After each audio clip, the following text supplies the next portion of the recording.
Sound check, 1 2 1 2. Hey guys, just doing a little sound check to start. Last couple of weeks, our streaming service muted the sound in the beginning, so before we start, we're good. Perfect. So, welcome. Happy Sunday. Here we are, another edition of Wellness for Jiu-Jitsu's Recovery Sundays with Submission Yogi. That's me. We do this live at 6 p.m. Eastern every Sunday. And our channel relies on support from you guys so that we can share our passion for you, which is a healthy jiu-jitsu lifestyle. Give me 1 second. A healthy jiu-jitsu lifestyle. So the goal is to have fun while learning and evolving so that we can train hard and feel good. That's the goal. You can support us by clicking the like button, sharing it with a friend, donating, donation-based. So we appreciate any of the love that you can show us. And here we go. This week we are focusing on the deep squat. So maybe you're aware of this. Some cultures, they spend a lot of time in this position. They don't use chairs so much. They work from here on the ground.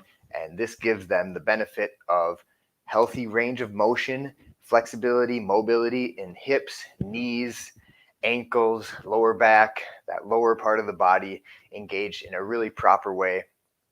And it's also the natural and best way to go number 2. So if you know about a squatty potty, then you know what it's up. If you don't know about it, check it out as soon as possible because it's a game changer. So along with the mobility benefits for the lower body, this squatting position is also very helpful for jiu-jitsu players in that it lowers our center of gravity, bringing stability and balance when we're passing the guard. And it's also a position that has lots of potential energy. Boom. The legs are compressed and ready to extend so I can explode, make movements. My hands are also close to the ground or the person I'm passing their guard, so I'm able to transfer weight into my hands very easy from this position. So before we get started in our squat, this is a knee compression. So we're going to compress our knees in hero's pose. So join me sitting on your heels, on your knees together. Take a big deep breath. You can roll your shoulders up and then exhale. Let them sink down, spine nice and straight. Go ahead and close your eyes and just take 3 big deep breaths with your nose if it's possible. Just coming into your body as we practice for 30 minutes.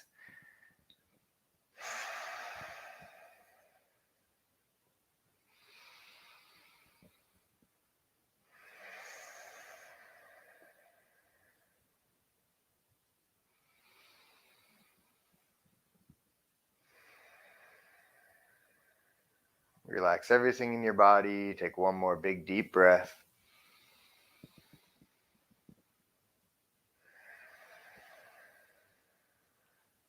Awesome. Let's move from here into a tabletop position. So that's hands and knees. A quick little warm up. Check your alignment, shoulders over wrists, knees under hips, and then explore your own movement or join me with some cat-cows, arching the spine, dropping the belly, looking up. And then lifting the center of the spine, lifting the belly, tucking the tailbone, dropping the head, cat position. Move back and forth a few times. Do whatever feels good. Maybe moving with your breath. Maybe moving around so your wrists get a little bit of a stretch. Fingers are spread nice and wide. Maybe some neck circles.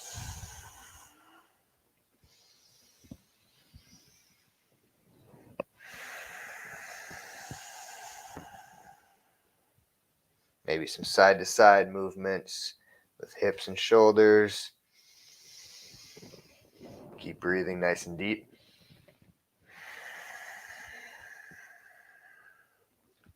And our first entry into squat is from this table. So the first thing we're going to do is tuck our toes, look back and make sure they are about as wide as your hips or even a little bit wider than your hips. You can even walk your knees out a little bit. Tuck your toes well And then press your hips back as you walk your hands back. And we're going to feel this first deep squat position, and you'll explore what level your squat is at. So if we're here and we can't compress our ankles anymore, we're limited in our dorsiflexion of our ankle, that's okay. We can spend time in this like balancing squat right here. A priority is keeping the spine as straight as possible, especially in the lower back. And then we're really working to sit back onto the heels and keep our spine straight. So one little trick for the ankles is if you want to fold your mat maybe a couple times, 2 or 3 times, so that your heels are a little higher than the front of your feet, it can help relieve some pressure in your ankles, because we're going to spend some time here. So these little tricks can help make it more comfortable for you. If it's a numb, dull sensation, that's fine. Even tingling and numbness, that's fine. But we're avoiding sharp pinching pains. That's what we want. So we're listening to our body with yoga, learning how our body communicates sensations to us using sensations. The other places we might feel it is in our lower back or in our knees. And we can take some weight out of our knees by using maybe a blanket or even a couple blocks, something to save the compression of your knees so that you can still sit your hips heavy. Even putting your hands here can show you what it feels like to take a little bit of that compression off of your knees. And if you are feeling it in your lower back, it's probably because your spine isn't too straight. Maybe your hamstrings aren't so flexible. So maybe you come back forward and get that spine nice and straight. So those are some of the levels and some of the tools that you can use in order to be able to spend time working on improving this deep squat position. So now that we know what our level is, we're going to move out of the deep squat. Use your hands behind your butt to sit back to your butt.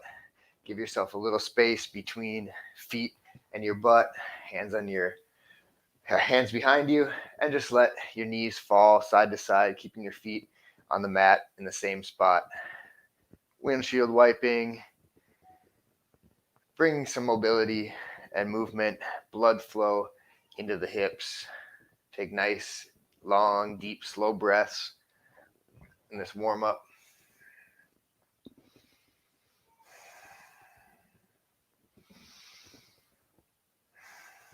Do a few more if it feels good, or bring your feet together in front of you. Lift your butt up off the ground, making your arms straight, and slide your butt forward and backwards towards your hands, towards your ankles. Nice little movement, warming up hips, knees, even your ankles. My ankles just cracked, so that's perfectly fine. Keep breathing. Our next entry into the squat is a fun one. We're going to do rock and rolls. So we're grabbing the back of our thighs and rolling backwards as slow as we can, keeping the chin tucked, and just massaging out our spine, using that connection to our thighs and our legs for momentum. Do a few rock and rolls, and then work to build up momentum using your legs. We're going to come all the way up into that squat. When you do so, launch your arms forward so you have a little bit of counterbalance, and try to come up into that squat. If you can't do it, no worries. Use your hands on the mat. Get yourself up there. Do it a few times. It's a nice transition to have in your pocket. And then let's move around here in the squat a little bit. See if you can pick one foot up at a time, maybe even turning in a circle. Squat walks, we call these. Really nice for warming up in this position, practicing our balance, working on those stabilizing muscles in the knees and ankles. And you can keep facing the front of your mat, no worries. I'm going to aim to face you, and we're going to do squat and folds. So as we lift our hips into a standing forward fold, our head's going to drop, hands on the ground. Keep that belly to thigh connection. Lift your hips, stretch the back of your legs, let your head hang heavy, and then squat back down.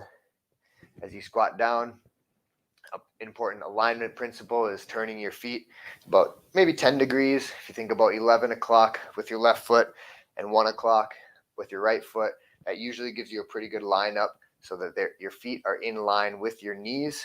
So when we stand to fold, the toes can come forward, facing straight, hips lift, head drops. Nice forward fold, feels really good. And then squat back down, turning the toes out, spine up straight. One more time, toes forward, head hangs into the fold, toes out, and squat. Beautiful. One more forward fold, and then we roll up to standing, nice and slow. Head comes up last, hands to your hips, feet hip width apart. Just move our hips a little bit, side to side, maybe in a circle. You can feel this movement in your ankles, in your hips, in your back. It's a nice one. Keep breathing, full deep breaths. Go both directions. Do a little side stretch. Bring those arms out wide, up overhead. Grab your right wrist with your left hand. Lean to the left. Stick your hips out to the right. Back to center. Switch your grip. Hips to the left. Nice side bend here all the way through your body. Make it feel good for your body. Listen to your body. Big breaths.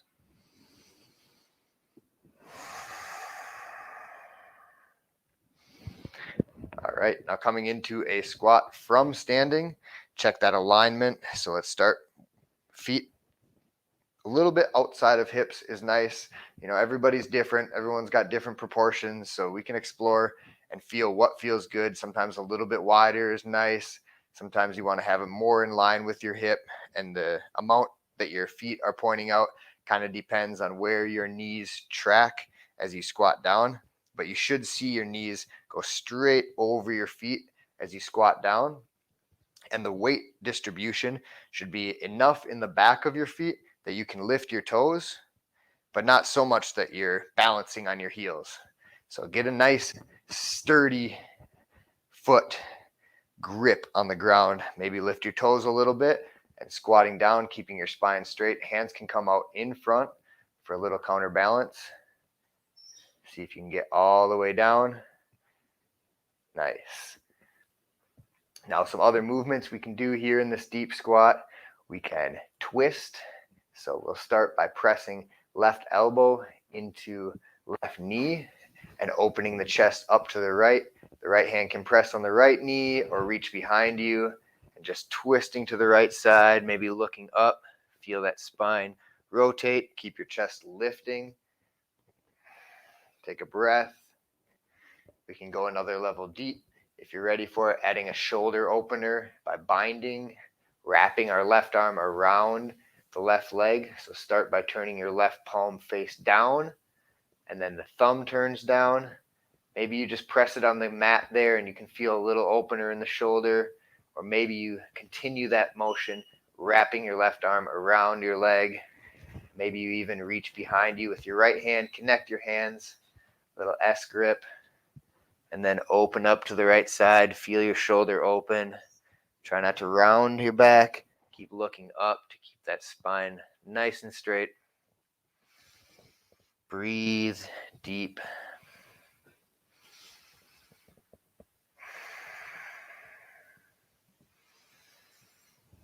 Coming back to center. Remember, you've got the ability to prop up your heels if your ankles are getting sore. Make those adjustments, use those props so that you can stay with us as much as possible. We'll do a little reset here by pressing both elbows into the inside of the knees, hands, palms together, opening your hips, and just resetting your spine, lifting chest. Take a couple breaths. Should feel good. Doesn't mean it's easy.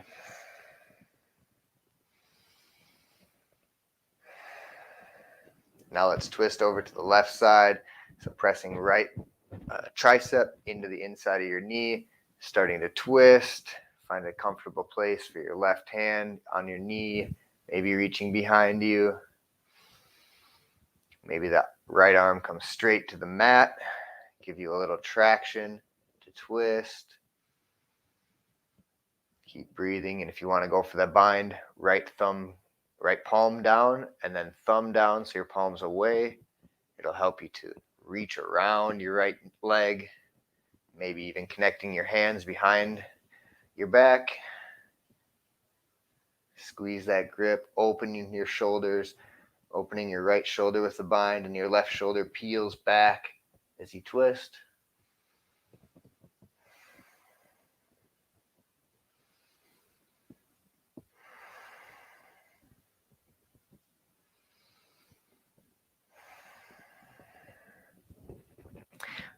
Awesome.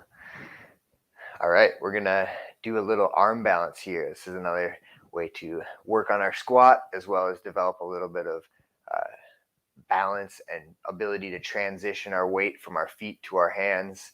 It's also really fun. So I'm gonna turn to face the short side, probably like you guys, keeping those arms inside of the knees, spreading fingers nice and wide out in front of you, about shoulder width apart, and begin to come up onto your toes. Squeeze those knees into your triceps. Lean even further forward. Keep looking in front of your fingers, in front of your hands, maybe even further to the top of your mat. See if you can lift one toe, one set of toes. Try lifting the other set of toes. If you're ready to go for it, lift them both. See if you can float, fly. If you're flying, try to kick those heels to your butt. Try to straighten your arms as much as possible. Play around with it. Have some fun. Crow pose. Come back down. Do it again if you're ready for it. Big hands. Spread those fingers nice and wide. Lean forward. Lift your toes. Squeeze your knees. Use your core to squeeze those knees towards your triceps. Lift your heels. Look forward. Nice. Good and warm now.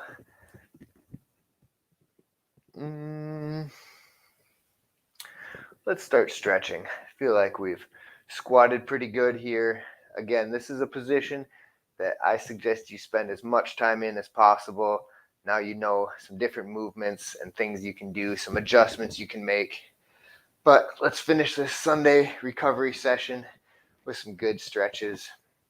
So coming onto your butt, grabbing your shins, rolling onto your back. Hug your knees towards your chest, maybe wrapping your arms around your legs, giving yourself a nice hug. Gently pressing your tailbone down into the mat.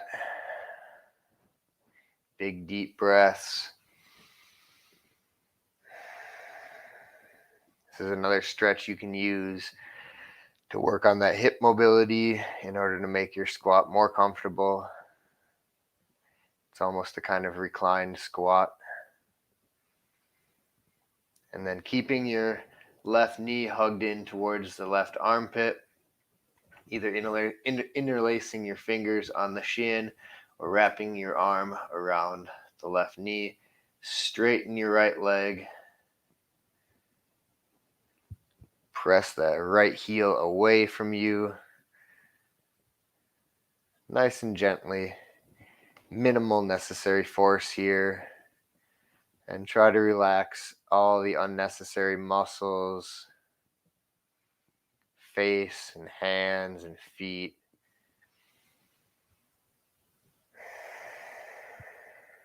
Taking big deep breaths, using that exhale to let go of tension in the hip and the leg.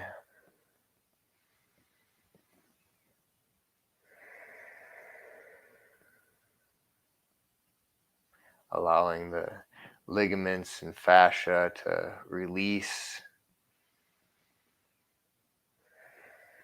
When the nervous system and the muscles are relaxed, that's when we can gain flexibility, range of motion.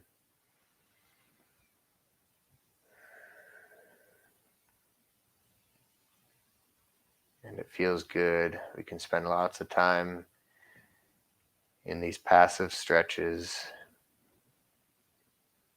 This is the yin style yoga.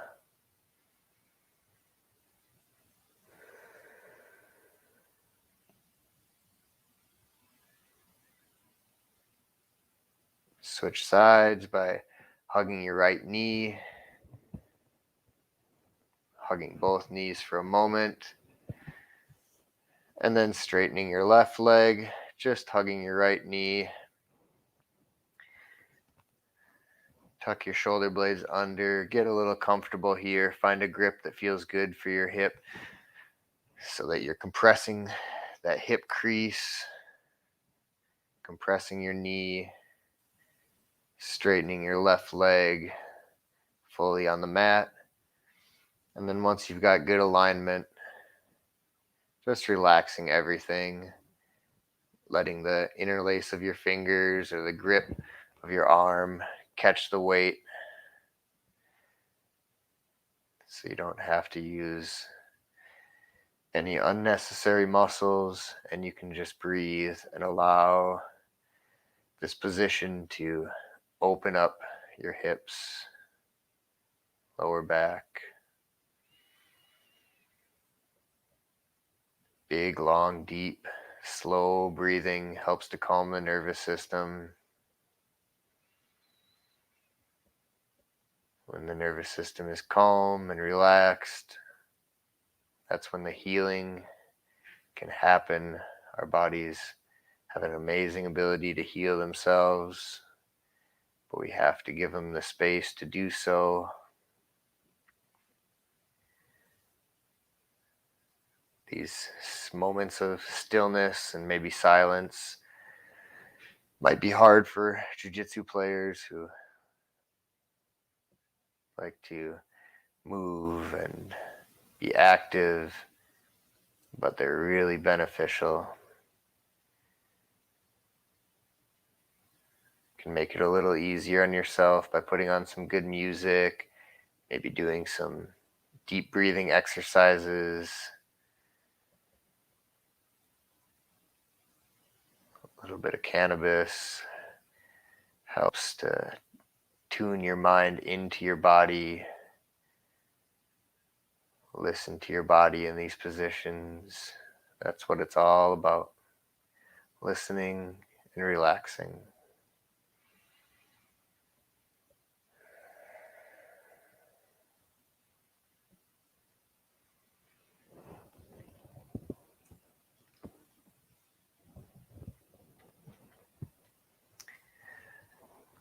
Straighten your right leg out on the mat. Take a deep breath, see how your body feels.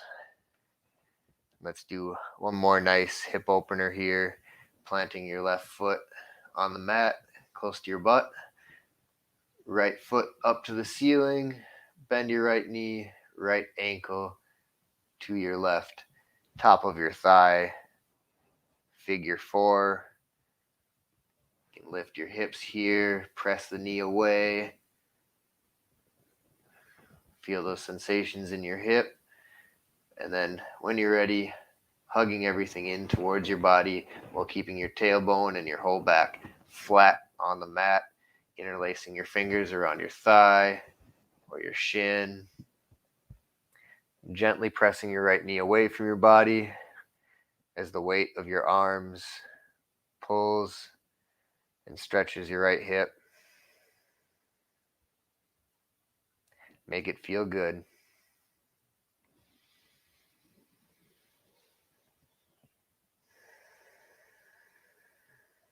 See if you can feel how each breath subtly affects the position.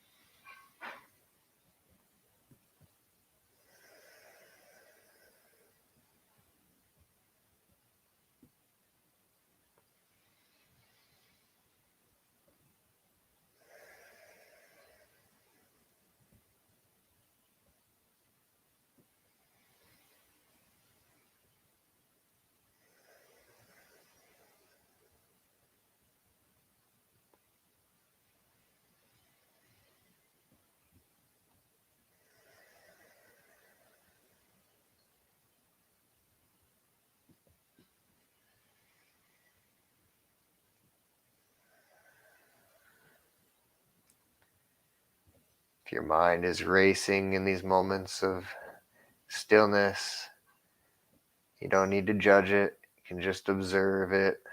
Bring your awareness back to your breath, back to the sensations.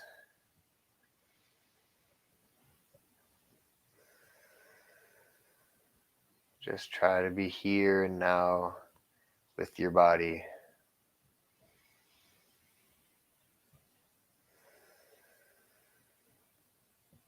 The breath is the best tool for being in the present moment.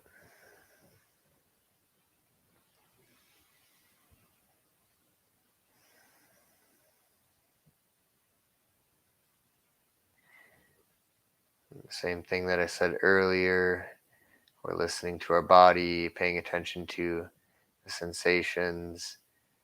If they're numbness, tingling, a dull aching, that's good. That's what we want.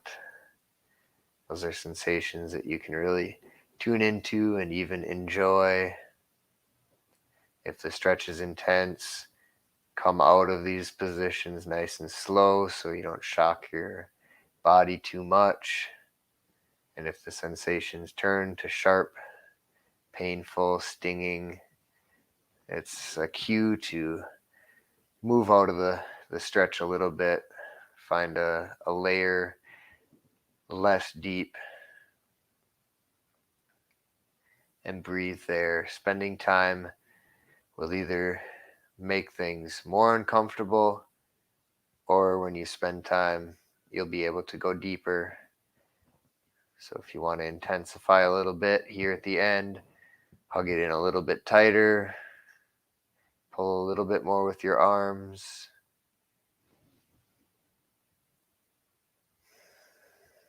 And then letting the left foot come to the mat, kick your right foot up to the ceiling, maybe bend and straighten that leg a little bit, just stimulating some blood flow. Put both feet on the mat.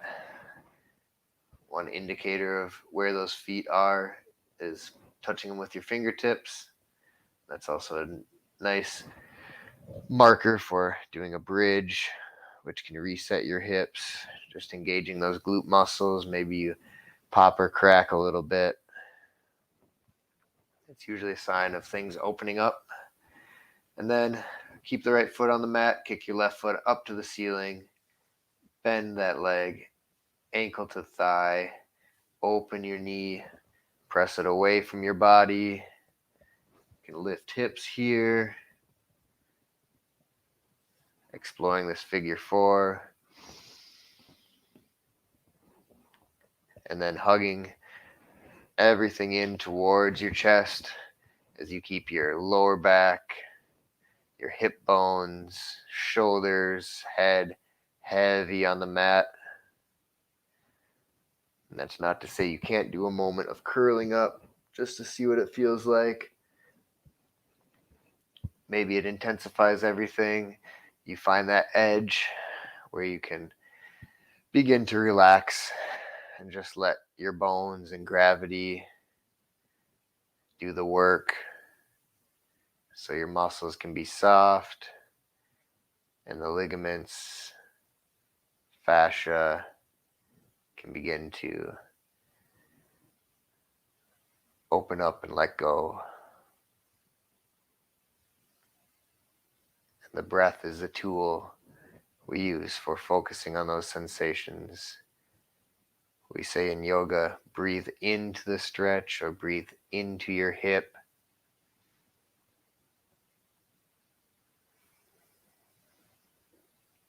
If your knee feels pinched or stinging, back out a little bit, maybe grabbing your thigh, a little less of a stretch.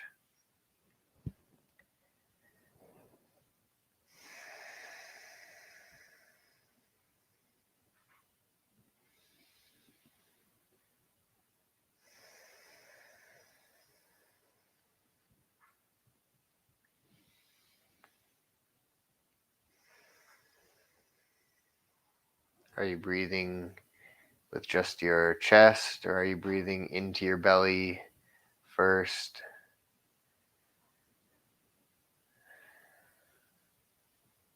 That's the better way to breathe. Filling your belly.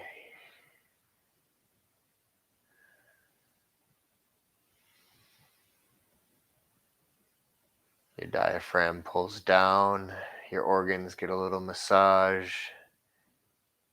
And you have a lot more space to fill your lungs with oxygen. And you can exhale fully too. Get that full range of breath.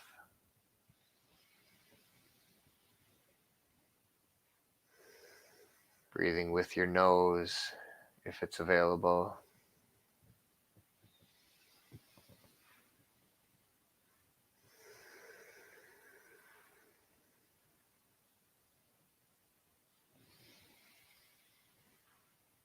One more nice big deep breath, and then moving slow.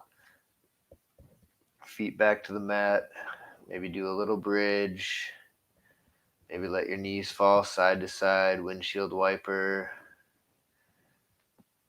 And then when you're ready, straighten both your legs and come into a final resting position. Walk your shoulder blades under, let your arms lie heavy, palms face up, let your feet drop out to the side. Get super comfortable, like you're a corpse. That's the Sanskrit name for this pose, Savasana, corpse pose. The death of your practice. And of course, we're a little over time. It's 6:33 right now. I suggest you spend as much time as you have available to you in this Savasana. Really beneficial to the recovery, restoration process that happens inside of your body. Ultimate relaxation means ultimate recovery. And if you're out of time, like I am, roll to one side, press yourself up to a seated position, take a couple deep breaths, and say thank you to yourself for spending this time on the mat. Do this practice as often as you can. Check out our other videos, our other recovery sessions. Share it with your friend. If you really appreciate it, we would love any donations that you can send our way, or at least click the like button or subscribe so you're ready for the next week session. And we will see you 6 p.m. Eastern with Wellness for Jiu-Jitsu's Recovery Sunday. I'm Submission Yogi, and we'll see you next time. Oos. Namaste.